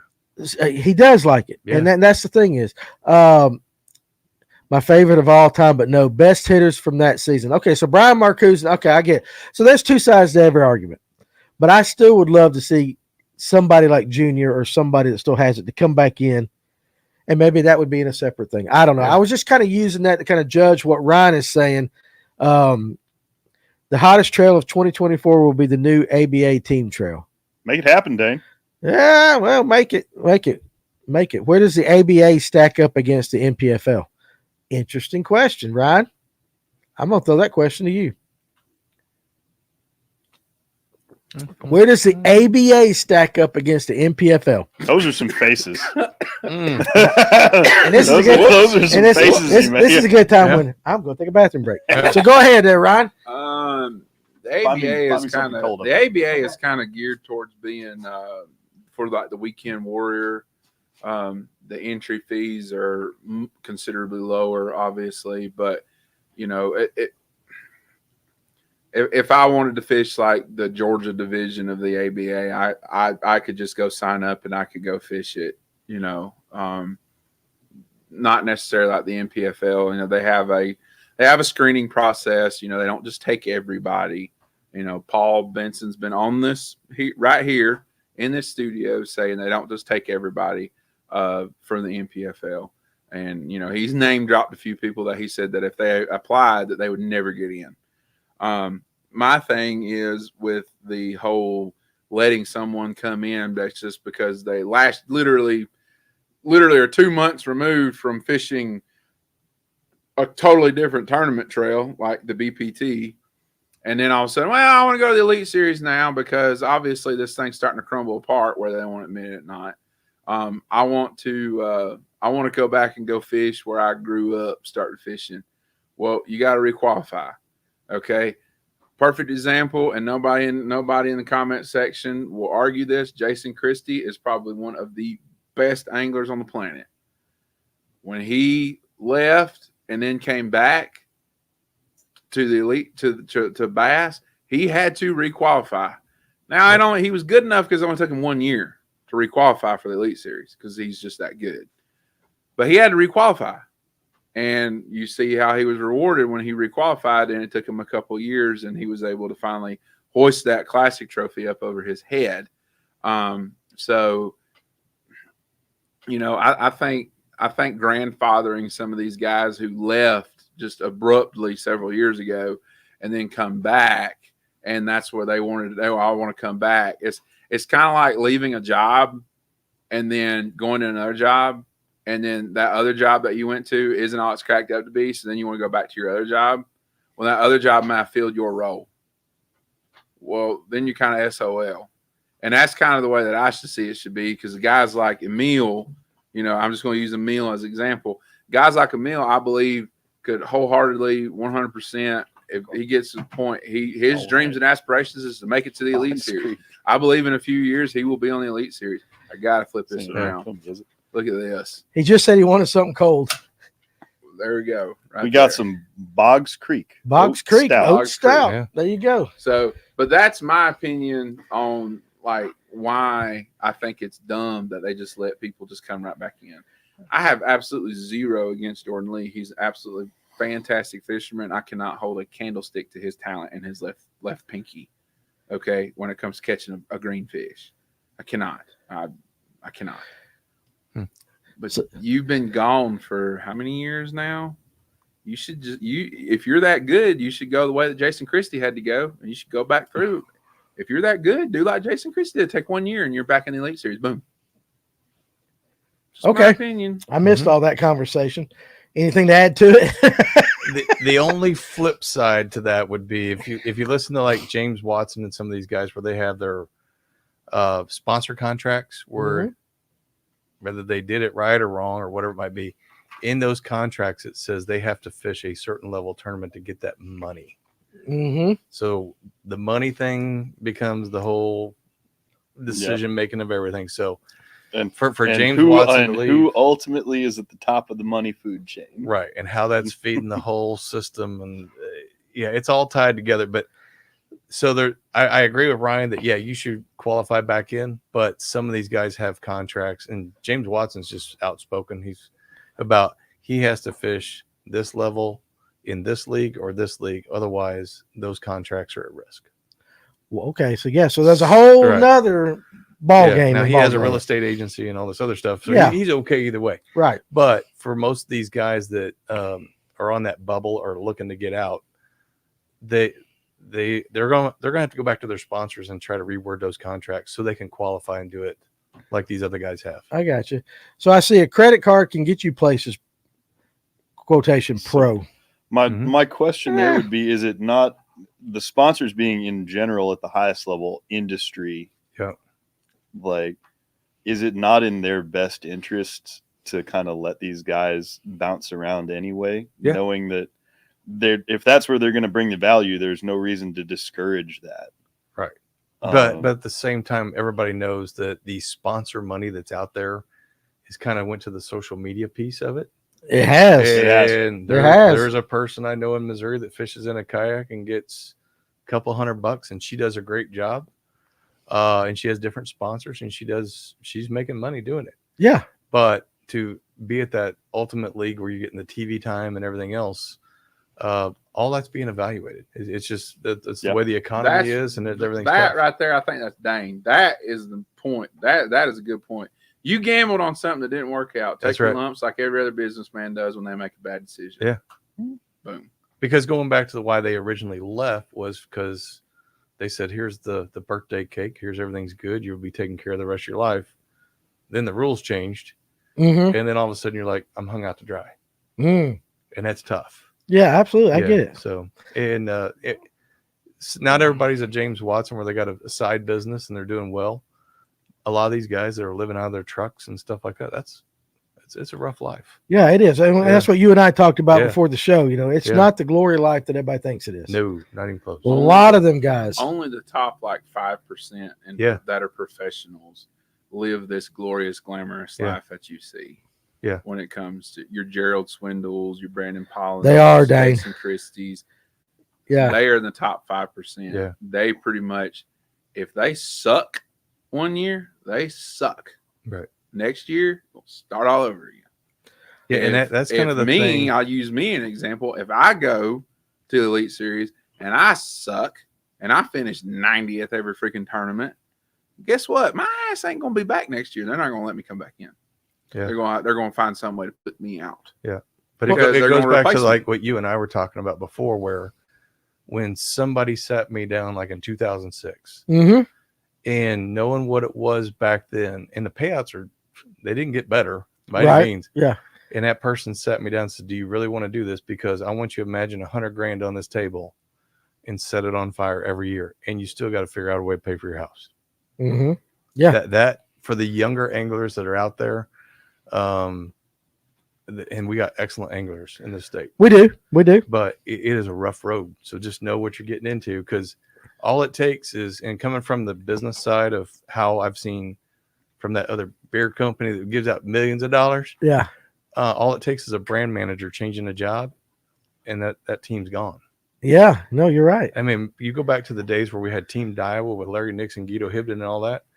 a new brand manager came in, and the best of the best were gone from Daiwa, just because one business made one financial move. Yeah. Yep. And those guys were selling rods like crazy back then. Yeah. So, I do agree with the statement you kind of made. Everything is moved to the social media Yeah, aspect of it. It's all about, and the fishing's one thing, right? But it's all about likes, views, Yep. you know, And all that's being Eyeballs. tracked. tricks. That's Eyeballs. eyeballs. Who's going to sell more lures? Gerald Swindle or Ben Milliken? Right now, Who's going to sell more lures, Gerald Swindle or Ben Milliken? I'm gonna say Gerald. You think so?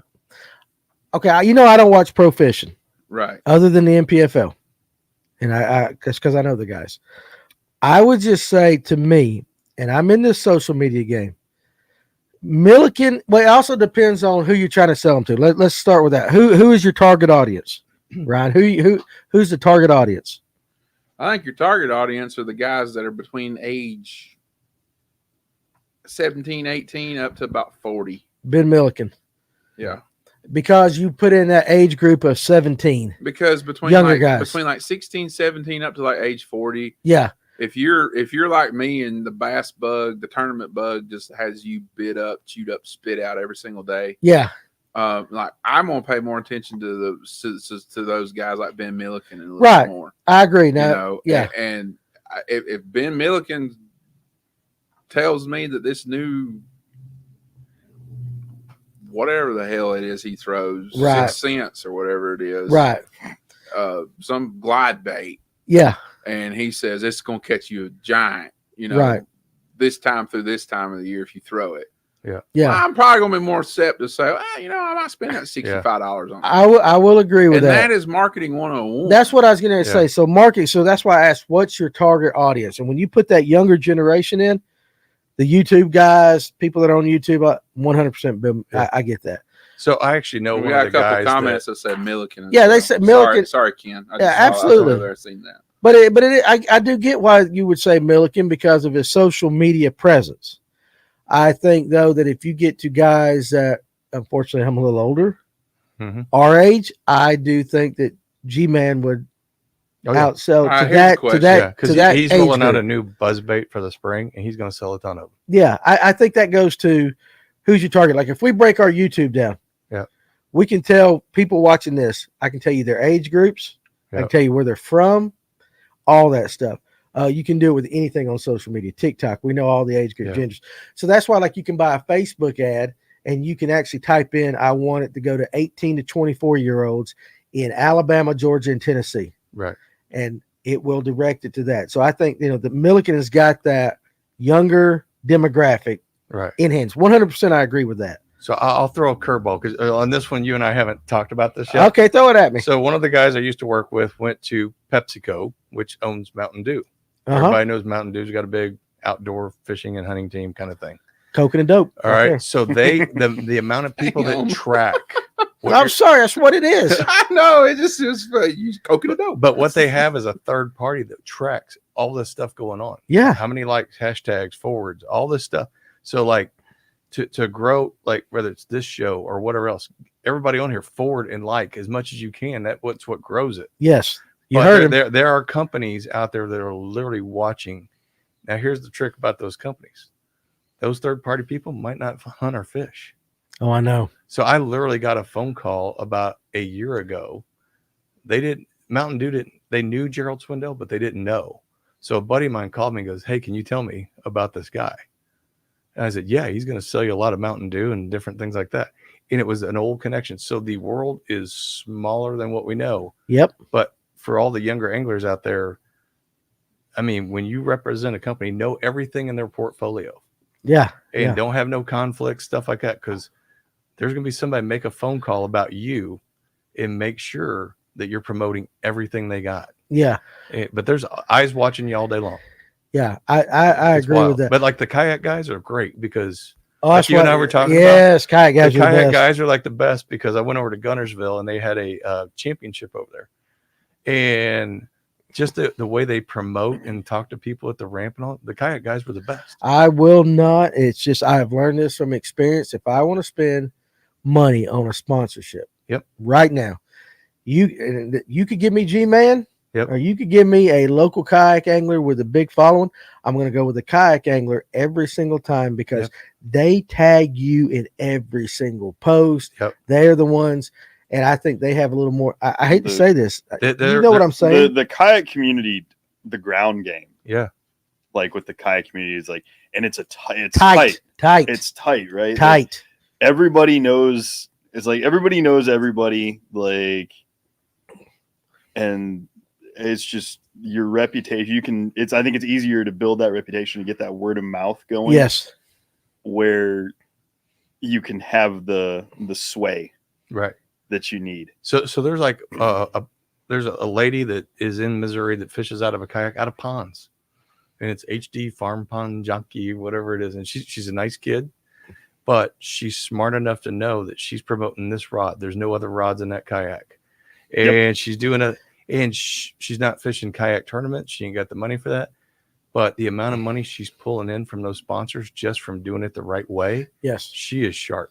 I will tell you. Guess who pops up on my Facebook feed all the time?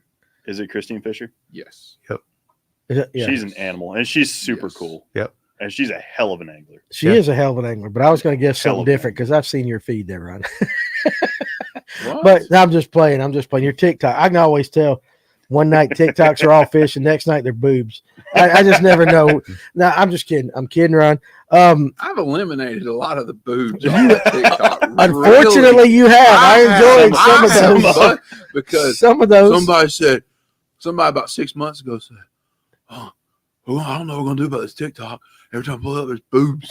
That may be me. I'm gonna be sitting there on my couch, and my wife's gonna see that, and she's gonna divorce me." That's right. And I'm like, It's well, let me see what I can't start doing about this. And I I lay know in bed for 2 hours Yeah. and make it pop, and then I'm not interested. And then next one, fishing, and then there's a funny ass video where a dude jumps off a wheelbarrow off the top of a truck, and then make it pop, and not interested.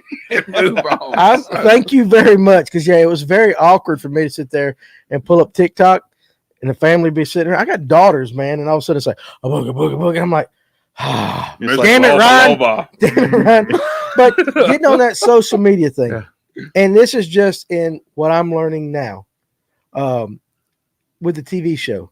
Trying to find sponsors. When you approach a sponsor, first of all, they want to know what the return on investment is going to be. Right. You've got a producer. They're not giving you any money. Right. Everybody wants to go into a tackle shop and say, hey, will you sponsor me? Will you sponsor me? Well, you got to think at the end of the day, what's it going to get them? Right. Trust me, I've made some bad decisions with that. They want to know your views. They want to know your demographics. They want to know everything down to what time you post. Yeah. And you have to give them so much information. Yeah. And you better damn well know your game. Right. Or you might as well forget it. Nobody's going you might get the guy to write you a $500 check, but you're not going to get the guy to write you the $50,000 check. Oh yeah. Right. Ever. It's not going to happen. Well, and the amount of competition that's out there. Yes. Everybody wants that. Back in the day, you did well in a tournament. You walked up on stage and you had all the logos and everything. And that was enough. That was the thing. Yeah. Now there's so many things coming in our brains so fast that your 10 seconds on stage to weigh your fish, that's forgotten in the next 10 seconds. It is. So you have to work extra hard. And those people that are putting out those posts every single week. And then we talked about like the Bassmasters Classic. How many people are actually going to shows and working? Yeah, because you volunteer for the Bassmaster Classic with Basscat, right? Yeah. And I'll tell you, the hardest working people at some of these shows are some of these girls that are out there, and they are working and selling product. Yeah. That's what it's about. And that's all that the company cares about. How much are you selling me? Yep. And when you say I Milliken, think too, like he sells it.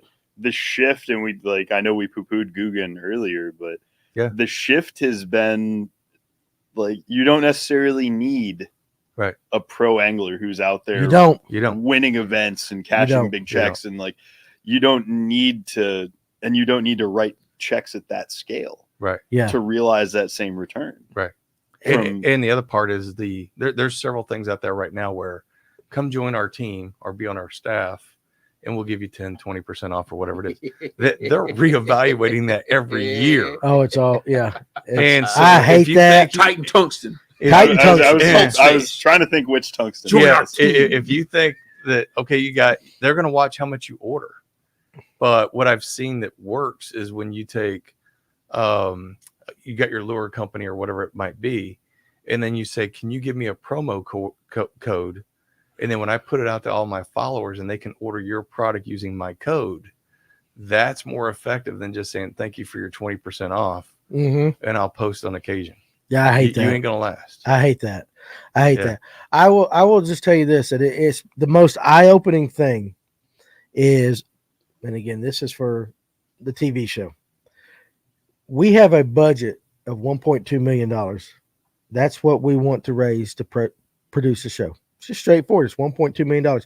Go ask a company for $200,000 and then see the checklist of what all they want. Right. It is an act of Congress. Yeah. Because number one, they've been screwed in the past. Number two, their goal is to make money. And if you can't make them money, by doing that, they're going to give you money in return, hoping that they make money off of you. Yeah. So, I mean, it's a big thing. And I don't think a lot of people understand that. Oh, no. I mean, we had a thing last year with my company where a major tournament organization, I don't want to get into the whole absolutely. part, but what they wanted was excellent. But when you already looked at the timing of our budgets and what we could give them, it was just off. Yeah. But would it have been great to be on this TV station and do this thing and that? It would have been phenomenal. And we'd have got a lot out of it. But that would be another thing for the younger anglers right now. All those people are evaluating those budgets right now if they're not done. Yeah, most of them are done. Yeah. And so if you're waiting for your tournament schedule for the February, January, whatever it is, you got to get it in gear. Yeah, absolutely. If you need some help. Absolutely. All right, guys, what do you guys think? A lot of you guys are out there, with your promotional staff. Promotional staff gets a lot of a bad rap. Yeah. Because of what it is. I don't think you should ever make people buy your stuff to promote you, but that's just me. Right. What do you guys think? Ryan, as far as the pro fishing goes, anything else you want to cover with that? Because I know you're very emotionally attached to that. Don't sit there and keep me on camera staring. The last thing that I'm going to say about pro fishing right now is the field is getting saturated. Right? Everybody wants to be a pro fisherman. Not everybody can be. And not everybody can be a pro fisherman. Yeah. So it is going to pop. It is what it is. So it's looking a lot like 2007, 2008 right now is repeating itself. Yeah. Well, I mean, a lot of what we're talking about here is differentiation. Yeah. It's creating, what are you doing to create differentiation between you and the next guy so that when you need to gather sponsors or you need to market yourself, right? Like, what do you have? Yeah. I mean, think of all the articles that's ever been done on winning's not enough. Bait, a topwater, a shaky head. How many more articles? I mean, you got to bring something totally different. So back in the day when I knew some of the Bassmaster writers, the guy called me and goes, I need to do a feature on Stockton Lake. Well, one of the things that I had was, okay, what do I do different? Because we can go throw a spinnerbait on Stockton Lake all day long. It's the same as probably what was in last year's Bassmaster. But what we did was I had a friend of mine that had polio in his left arm. And back then there was those belts you put on, you had automatic reels and you hit a button. He was one of the best fishermen he taught me how to fish a buzzbait. Right. So I got a hold of the Outdoor Writer and said, yeah, we'll meet you down there, but I'm bringing you somebody different. And I didn't make the article about me. He turned it into not just Stockton Lake, but it turned into where do we get a company to pick up and make battery operated reels for veterans again. Yeah. No, and it became one of the coolest articles. Yeah. Because it was totally different. And that's what these younger anglers are going to have to figure out. How do you do something different? It will snowball. Yeah. It will definitely snowball. I will say this. For those that have YouTube channels, TikTok, all that social media, we're learning. Yeah. And we've really, over the last 3 weeks, really have dived deep into social media and what it takes. there was a comment about Jeremiah said, I need to start filming. Most of these people are just folks with cameras, and most of them still suck but get a check. You can have the best cameras in the world, which we've got some here. Yeah. But it's still about the content and whether it's engaging. That's the big. It's whether your content's engaging. Bring up Jeremiah's second comment there. Matter of fact, most of them don't even know what they're doing and admit it, asking the comment section for advice and everything. You just used Danny. I know. You want to tackle it? I want to tackle that. Jeremiah, let me tell you this. The key to social media is this magical word, and this is Paul might think something different, but this is me. It's called connection. Can you connect with your audience? And if you connect with that audience, is it a loyal type of thing? I'm not the best angler in the world. I know just enough at everything to be dangerous. But do I connect with people? When I look through a camera and I talk to them, do I connect with them? That's on everything you do social media. You do not have to be the best of the best to be able to put these videos out. You can be the best angler in the world, but if you're a narcissistic asshole, you're not going to connect. And I'm not calling you that, Jeremiah. I'm just saying, I'm using that. I'm definitely not calling you that. I'm using that as an example. When people watch you, can they connect to you? Yep. Can you get them to say, you know what? I'm like that guy. I feel what that guy's doing. And that's why a lot of these channels, they're GoPro channels, because they make a connection. And when they ask their audience for advice, instead of giving advice, when they ask their audience for advice, they have instantly connected with that person watching that video. Yep. And that's the key to social media. I can tell you right now, TikTok, you put out TikTok, you got 3 seconds. Yep. You got 3 seconds at the beginning of a TikTok before the person goes scroll. On a YouTube, you got 10, maybe 15 seconds to connect with the person watching that video, or they're going to just skip it and go to the next one. So don't think in terms of camera, don't think in terms of equipment, and don't think in terms of skill. When it comes to social media, think in terms of connection.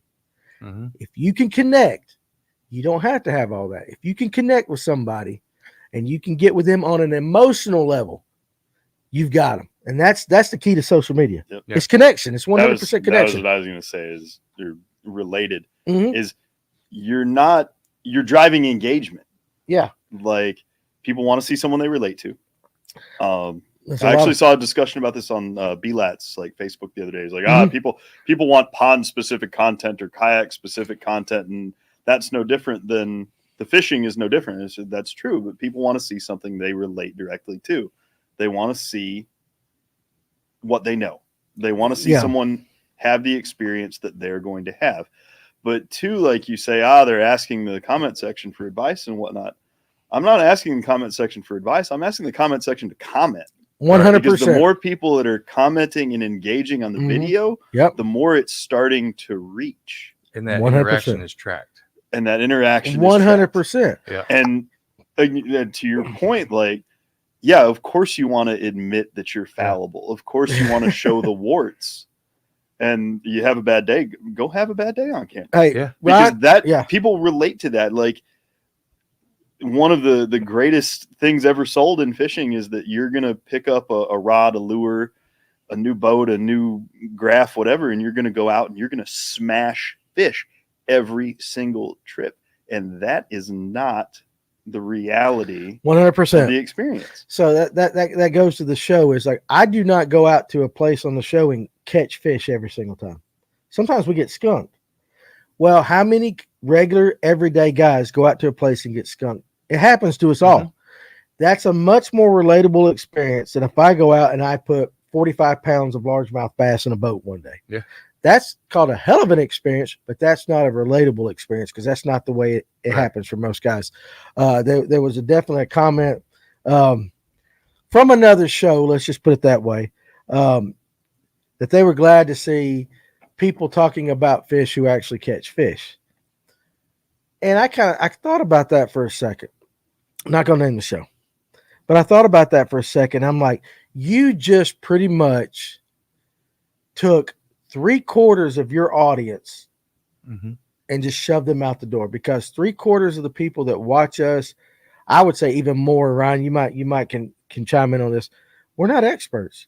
Right. We're not experts. I am not Kevin Van Dam. Right. Don't claim to be. I think more people could relate to me than they could Kevin Van Dam, the weekend warrior, the guy who only takes out his son, say he's a divorced dad, only gets his kid every 2 weeks. You know, he just makes the best of what he can do. All of social media is about connectivity and relatability. And if you can't hit that, companies are not going to. You talked about the girl. Mhm. Evidently, people are connecting to her. Yeah. You said she's not fishing tournaments. Right. She's probably not the best angler you've ever seen. She does a good job. Yep. But there's something about her that connects with people. Yeah. And How old she's are you? doing it in 10 seconds or less. I'm that's 51. it. You're 51. How Yeah. old is this girl? She's probably late 20s. Late 20s. Okay. So, I mean, there has to be a connection for you to watch any of her videos. We'll do it like this. Yeah. We'll give a page, a channel, a YouTube channel shout out here on Live Well and Fish North Georgia. Mm-hmm. Lake Lanier Kayak Bass Fishing is the name of the channel. I see that. Yep. Dude makes these 15, 20-second long videos, him in a kayak with an ugly stick and a loose mock smash spinning rod, and he throws anything and everything on that thing.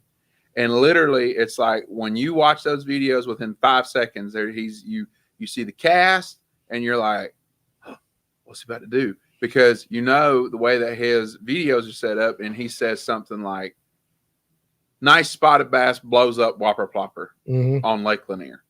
It is like, okay, and then bam, right, reeling it back on a spinning rod, and then there's blow up, and that all happens within like 5, 6, 7 seconds. Yeah. And then bam, it's over, and then you're like, and then the video starts over again. Yeah. Dude's getting 10 to 20,000 views. Yep. And in less than about a year and a half, he's got well over 10,000 subscribers.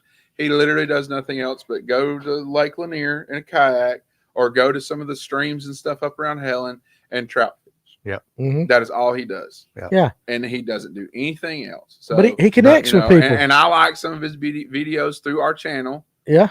And I'll sit there. Sometimes I'll be up here upstairs and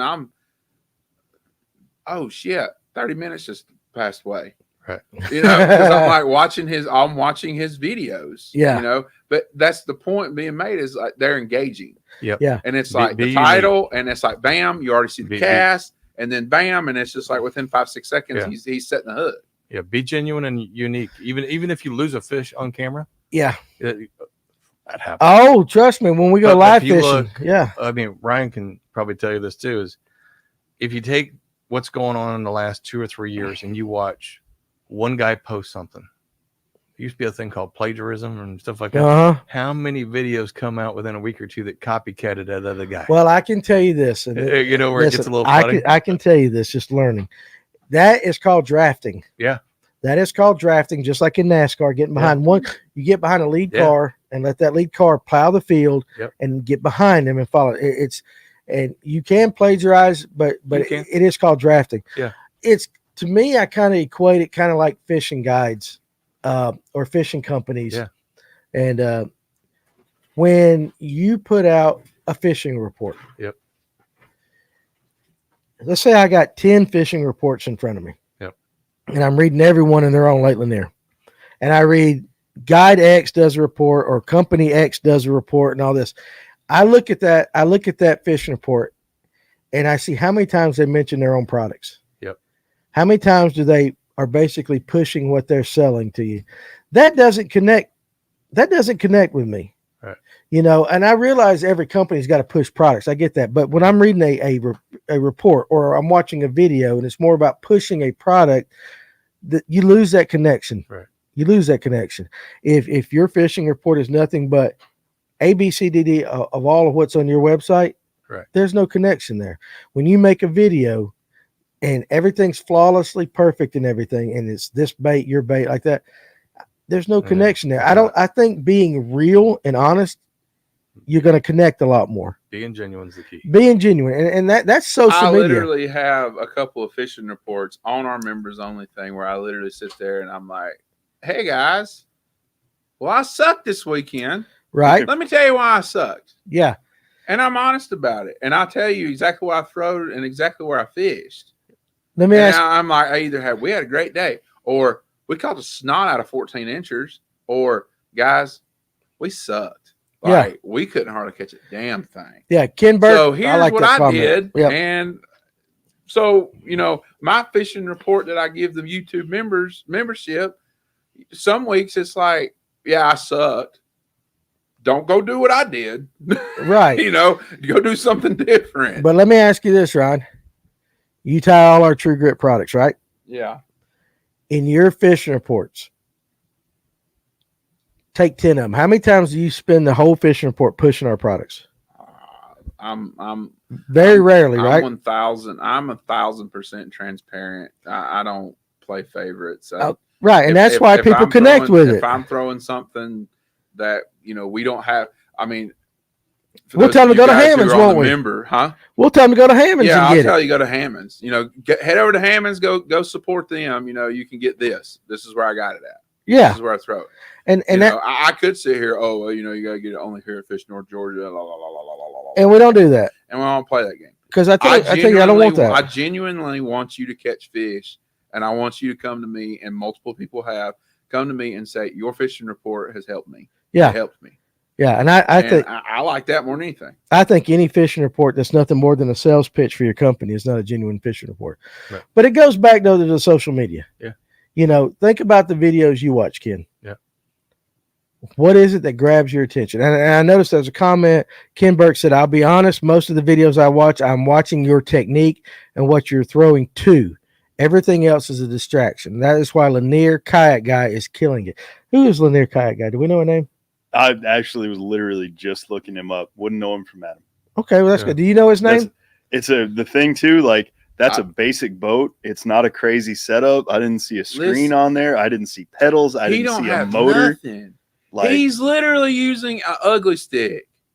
Okay, that's and cool. Like a $59.99 Lose Mox Bass. and Reel. he's swacking them. Does he got a And YouTube channel? He catches Yeah, all he's on kinds of YouTube? fish. Yeah. All right, guys. Hey, listen, give All he Lanier. does is shorts primarily. Yeah, well, give Lanier Kayak Angler. Am I saying the name right? What is It's Lanier Kayak Bass Fishing. what is the actual name of the Give thing? me a second. Paul's doing it.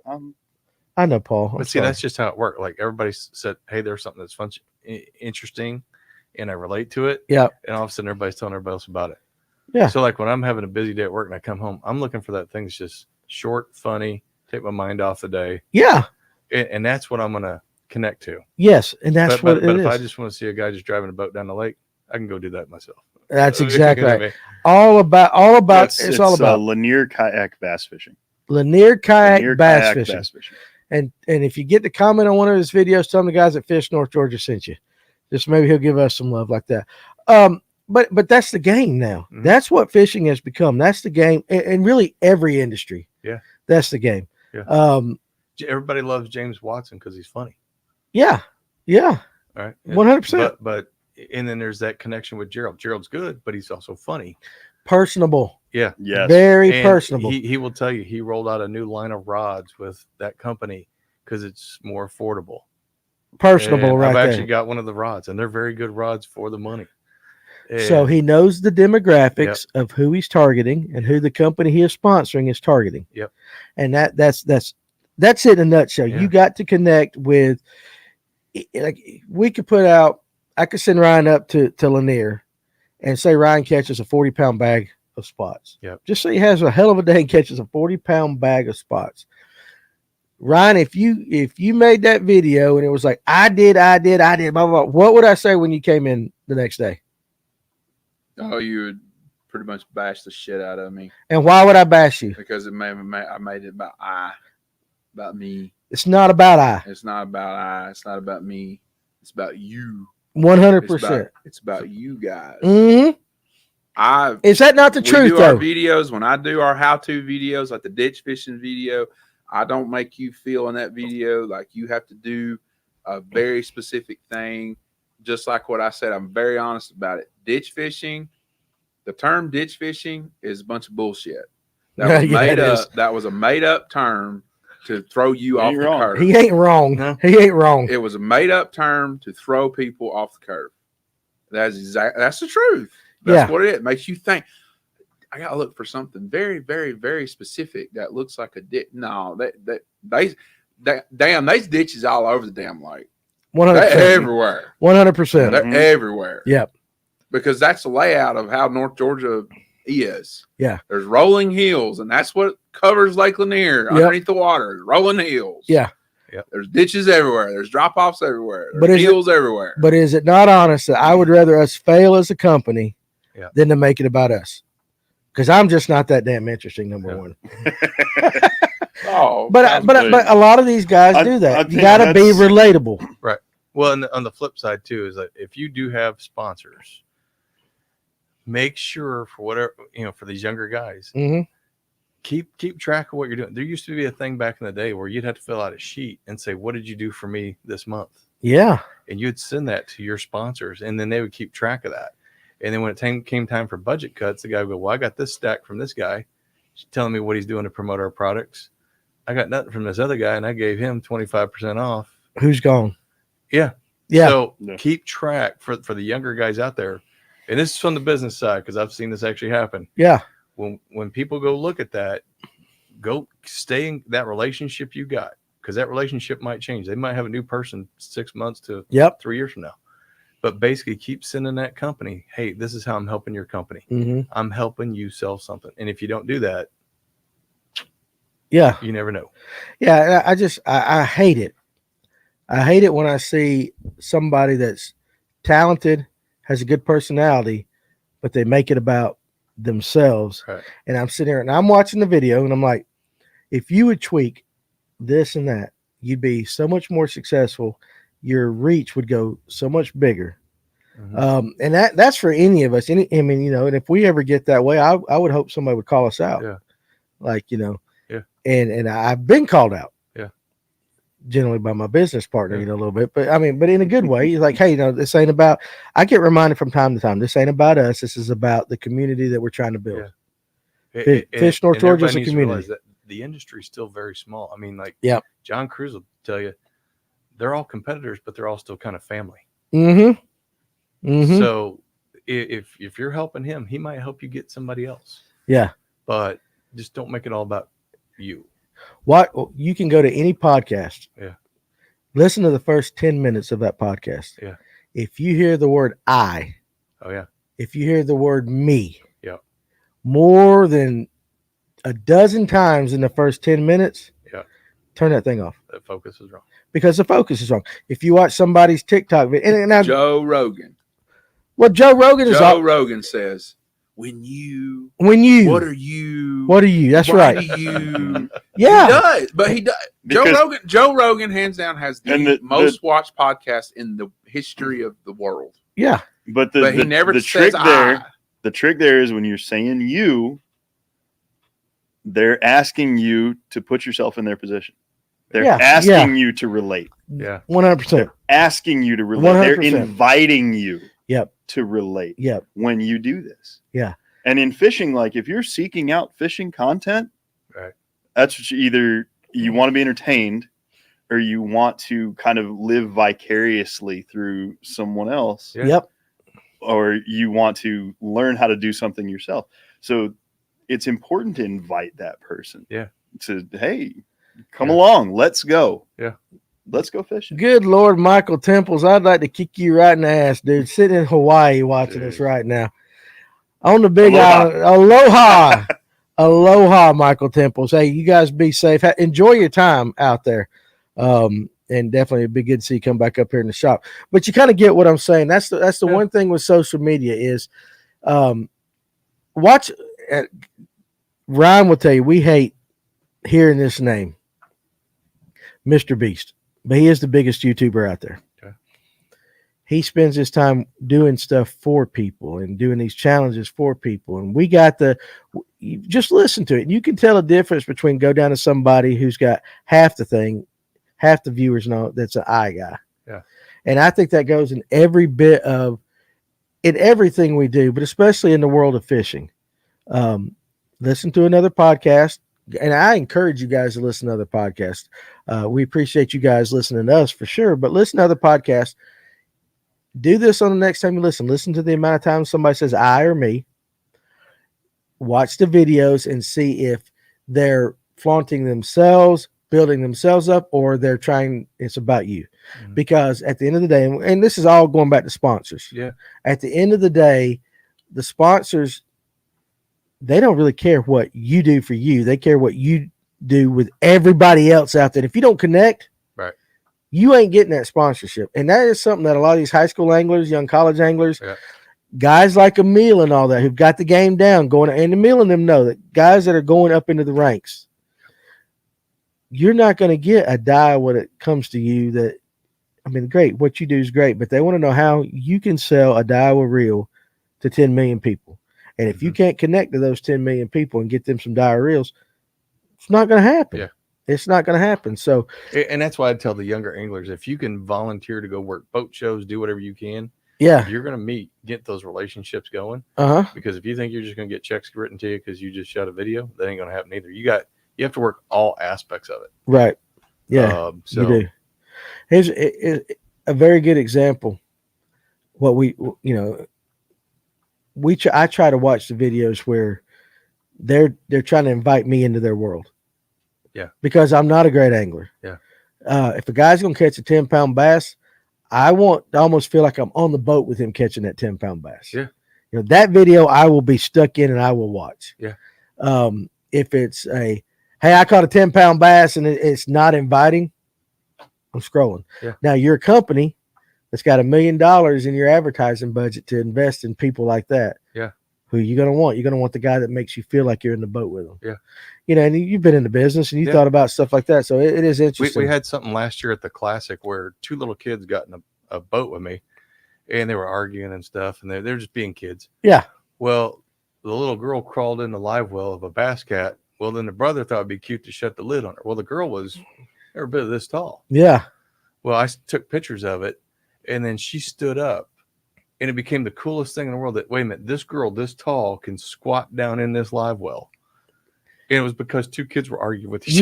You were there at the right time. You there at the Had right time. nothing to do with anything I had planned, but Yeah. it's one of those unique things that you just How big are the live wells on that bass? That's what I was getting at. Is exactly what all just the way went. down to here, bud. Seriously, So, seriously. yeah. Mhm. Like And that's what it tied into. I just thought of when he was saying that, I'm sitting there thinking, damn, that's a big live well. Yeah. That's a selling point. Yeah. And you got a little proof just being in the Yeah. right place at the right time. Farmer says just catching fish won't get you the views. It's the interaction Yep. you wanted. And that goes with everything. Yeah. So anyways, all right. So we're getting about an hour 50 in. And Ryan, you got anything to add to this conversation before I call it a night? All right, so here we are right here. I got to read this off to you from one of our fine sponsors, Festive Water Paddle Sports. Yes. Their Black Friday deals for all you kayak guys or guys wanting to get into the kayak game. This is just for you guys, all right? So the deals start November 8th and they end on December 31st. So That's you a got long, while. It's a long one. time. So you need to go over here and go check these Whole guys out. So Christmas let me season. read you everything Yes. that they've got on sale. This is in-store only things right here, and then they have Read it. online and in-store. Read it to me, This is baby. in-store only right here first. What can I get in store? 10% off select kayaks in-store only. That ain't bad. 15% off paddle boards and 15% off the select gear and accessories for in-store only. Online and in-store, 10% off feel-free kayaks, Nice. 30% off Accent and Cannon paddles, 30% off Eno hammocks and gear, Check. 15% off boat products. That's boat, B-O-T. BOTE with an O. Those are the inflatable boats. If you guys have, I think they do hard. They do hard paddle boards too, and Yeah. paddles Yes, and they whatnot. do. They're a big player. Yeah. Yes, they are. Paul's 100% correct. 20% off all. Is it Yakima? Yeah. Yep. Is that how you say You it? got it. You got it, Yakima baby. products and 20% Ooh. off Bending Branches paddles, which I've heard many people say they like. their Extremely nice. Good Bending Lord, they got a Branches. list going. I've Extremely heard nice. I've heard guys say that.